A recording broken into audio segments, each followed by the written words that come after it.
Thank you very much. Thank you. Well, thank you, President Powers, Provost Fenves, deans, members of the faculty, family and friends, and most importantly, the class of 2014. It is indeed an honor for me to be here tonight. It's been almost 37 years to the day that I graduated from UT. I remember a lot of things about that day. I remember I had a throbbing headache from a party the night before.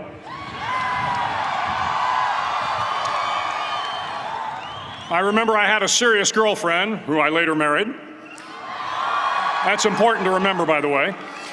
And I remember I was getting commissioned in the Navy that day. But of all the things I remember, I don't have a clue who the commencement speaker was, and I certainly don't remember anything they said. So acknowledging that fact, if I can't make this commencement speech memorable, I will at least try to make it short. So the university's slogan is, what starts here changes the world. Well, I've got to admit, I kind of like it. What starts here changes the world. Tonight, there are almost 8,000 students, or there are more than 8,000 students graduated from UT. So that great paragon of analytical rigor, Ask.com, says that the average American will meet 10,000 people in their lifetime. 10,000 people, that's a lot of folks. But if every one of you changed the lives of just 10 people, and each one of those people changed the lives of another 10 people, and another 10, then in 5 generations, 125 years, the class of 2014 will have changed the lives of 800 million people. 800 million people. Think about it. Over twice the population of the United States. Go one more generation, and you can change the entire population of the world, 8 billion people. If you think it's hard to change the lives of 10 people, change their lives forever, you're wrong. I saw it happen every day in Iraq and Afghanistan. A young Army officer makes a decision to go left instead of right down a road in Baghdad, and the 10 soldiers with him are saved from a close-in ambush. In Kandahar province, Afghanistan, a non-commissioned officer from the female engagement team senses that something isn't right and directs the infantry platoon away from a 500-pound IED, saving the lives of a dozen soldiers. But if you think about it, not only were those soldiers saved by the decisions of one person, but their children were saved, and their children's children. Generations were saved by one decision, one person. But changing the world can happen anywhere, and anyone can do it. So what starts here can indeed change the world. But the question is, what will the world look like after you change it? Well, I'm confident that it will look much, much better. But if you'll humor this old sailor for just a moment, I have a few suggestions that may help you on your way to a better world. And while these lessons were learned during my time in the military, I can assure you that it matters not whether you ever served a day in uniform. It matters not your gender, your ethnic or religious background, your orientation, or your social status. Our struggles in this world are similar, and the lessons to overcome those struggles and to move forward, changing ourselves and changing the world around us, will apply equally to all. I've been a Navy SEAL for 36 years. But it all began when I left UT for basic SEAL training in Coronado, California. Basic SEAL training is 6 months of long, torturous runs in the soft sand, midnight swims in the cold water off San Diego, obstacle courses, unending calisthenics, days without sleep, and always being cold, wet, and miserable. It is 6 months of being constantly harassed by professionally trained warriors who seek to find the weak of mind and body and eliminate them from ever becoming a Navy SEAL. But the training also seeks to find those students who can lead in an environment of constant stress, chaos, failure, and hardships. To me, basic SEAL training was a lifetime of challenges crammed into 6 months. So here are the 10 lessons I learned from basic SEAL training that hopefully will be of value to you as you move forward in life. Every morning in SEAL training, my instructors, who at the time were all Vietnam veterans, would show up in my barracks room, and the first thing they'd do was inspect my bed. If you did it right, the corners would be square, the covers would be pulled tight, the pillow centered just under the headboard, and the extra blanket folded neatly at the foot of the rack. It was a simple task, mundane at best, but every morning we were required to make our bed to perfection. It seemed a little ridiculous at the time, particularly in light of the fact that we were aspiring to be real warriors, tough, battle-hardened SEALs. But the wisdom of this simple act has been proven to me many times over. If you make your bed every morning, you will have accomplished the first task of the day. It will give you a small sense of pride, and it will encourage you to do another task, and another, and another. And by the end of the day, that one task completed will have turned into many tasks completed.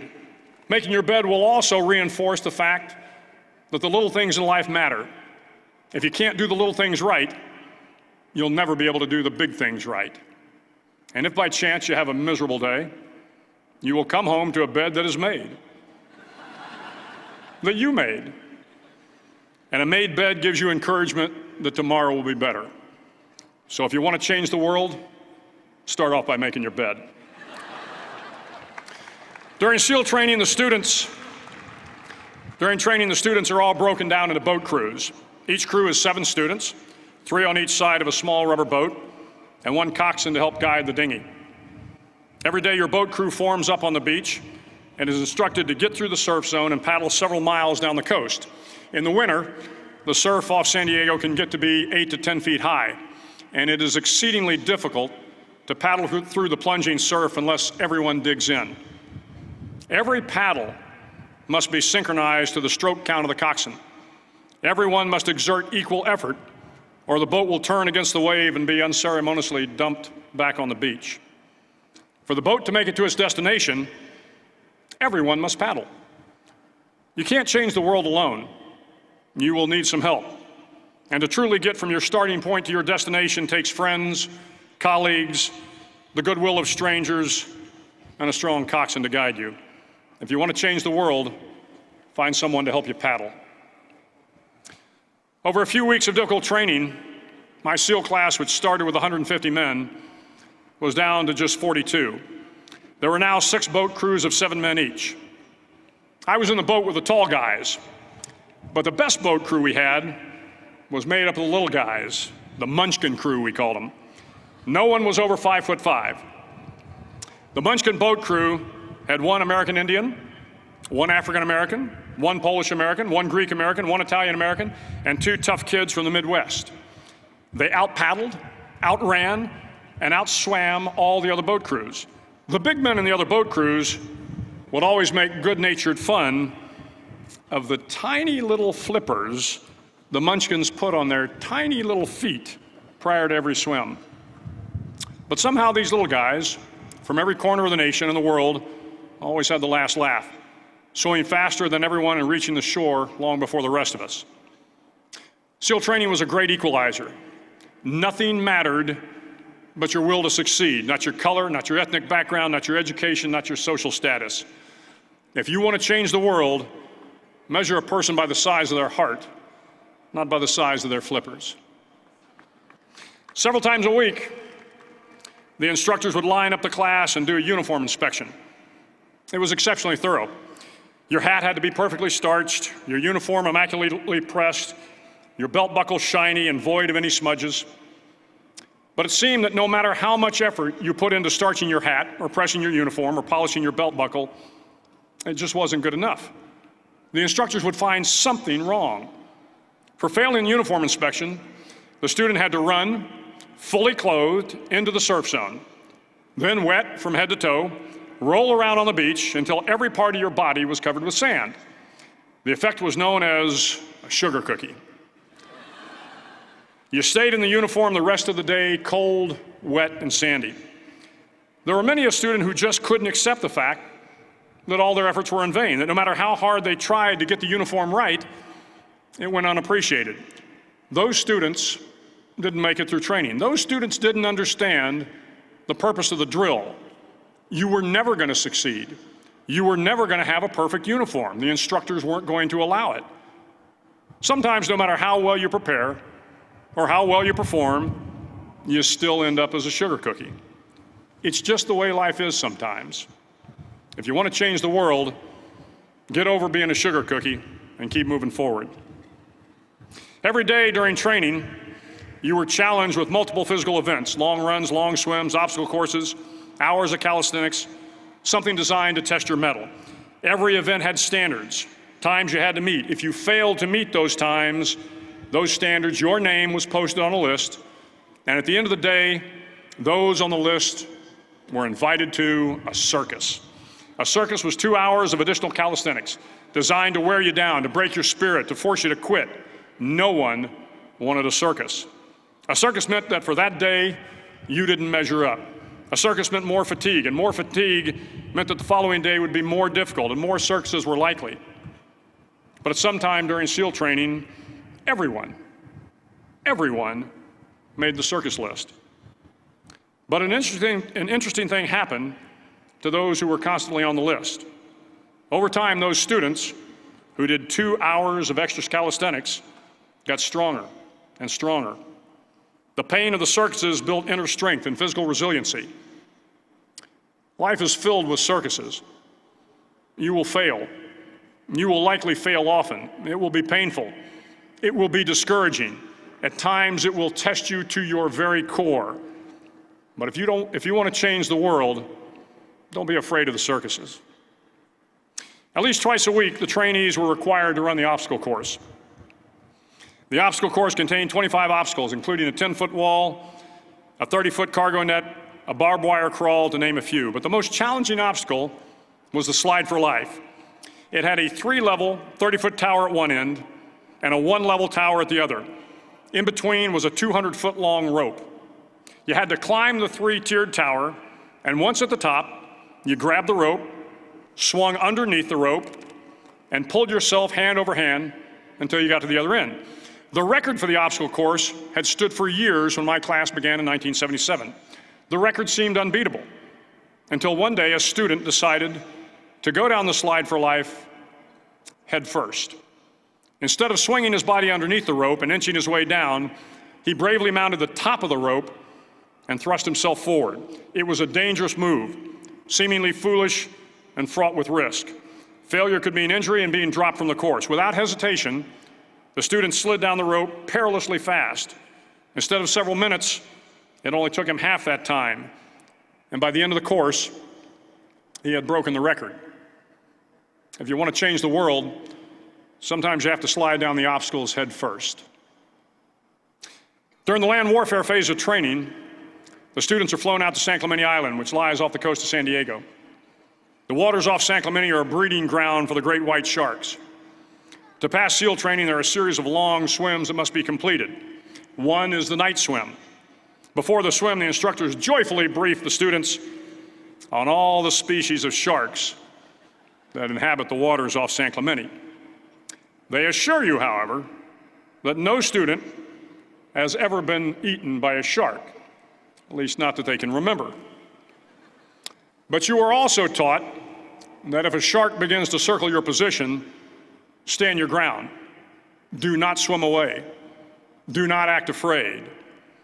And if the shark, hungry for a midnight snack, darts towards you, then summons up all your strength and punch him in the snout, and he will turn and swim away. There are a lot of sharks in the world. If you hope to complete the swim, you will have to deal with them. So if you want to change the world, don't back down from the sharks. As Navy SEALs, one of our jobs is to conduct underwater attacks against enemy shipping. We practice this technique extensively during training. The ship attack mission is where a pair of SEAL divers is dropped off outside an enemy harbor and then swims well over 2 miles underwater, using nothing but a depth gauge and a compass to get to the target. During the entire swim, even well below the surface, there is some light that comes through. It is comforting to know that there is open water above you. But as you approach the ship, which is tied to a pier, the light begins to fade. The steel structure of the ship blocks the moonlight. It blocks the surrounding street lamps. It blocks all ambient light. To be successful in your mission, you have to swim under the ship and find the keel, the center line, and the deepest part of the ship. This is your objective. But the keel is also the darkest part of the ship, where you cannot see your hand in front of your face, where the noise from the ship's machinery is deafening, and where it gets to be easily disoriented, and you can fail. Every SEAL knows that under the keel, at that darkest moment of the mission, is a time when you need to be calm, when you must be calm, when you must be composed, when all your tactical skills, your physical power, and your inner strength must be brought to bear. If you want to change the world, you must be your very best in the darkest moments. The 9th week of training is referred to as Hell Week. It is 6 days of no sleep, constant physical and mental harassment, and one special day at the Mud Flats. The Mud Flats are an area between San Diego and Tijuana where the water runs off and creates the Tijuana Sloughs, a swampy patch of terrain where the mud will engulf you. It is on Wednesday of Hell Week that you paddle down to the mud flats and spend the next 15 hours trying to survive this freezing cold, the howling wind, and the incessant pressure to quit from the instructors. As the sun began to set that Wednesday evening, my training class, having committed some egregious infraction of the rules, was ordered into the mud. The mud consumed each man till there was nothing visible but our heads. The instructors told us we could leave the mud if only 5 men would quit. Only 5 men, just 5 men, and we could get out of the oppressive cold. Looking around the mud flat, it was apparent that some students were about to give up. It was still over 8 hours till the sun came up. 8 more hours of bone-chilling cold. The chattering teeth and the shivering moans of the trainees were so loud, it was hard to hear anything. And then one voice began to echo through the night. One voice raised in song. The song was terribly out of tune, but sung with great enthusiasm. One voice became 2, and 2 became 3, and before long, everyone in the class was singing. The instructors threatened us with more time in the mud if we kept up the singing, but the singing persisted. And somehow the mud seemed a little warmer, and the wind a little tamer, and the dawn not so far away. If I have learned anything in my time traveling the world, it is the power of hope. The power of one person, a Washington, a Lincoln, King, Mandela, and even a young girl from Pakistan, Malala. One person can change the world by giving people hope. So if you want to change the world, start singing when you're up to your neck in mud. Finally, in SEAL training, there's a bell. A brass bell that hangs in the center of the compound for all the students to see. All you have to do to quit is ring the bell. Ring the bell, and you no longer have to wake up at 5 o'clock. Ring the bell, and you no longer have to be in the freezing cold swims. Ring the bell, and you no longer have to do the runs, the obstacle course, the PT, and you no longer have to endure the hardships of training. All you have to do is ring the bell to get out. If you want to change the world, don't ever, ever ring the bell. To the class of 2014, you are moments away from graduating, moments away from beginning your journey through life, moments away from starting to change the world for the better. It will not be easy, but you are the class of 2014, the class that can affect the lives of 800 million people in the next century. Start each day with a task completed. Find someone to help you through life. Respect everyone. Know that life is not fair and that you will fail often. But if you take some risks, step up when the times are the toughest, face down the bullies, lift up the downtrodden, and never, ever give up. If you do these things, the next generation and the generations that follow will live in a world far better than the one we have today. And what started here will indeed have changed the world for the better. Thank you very much. Hook 'em horns.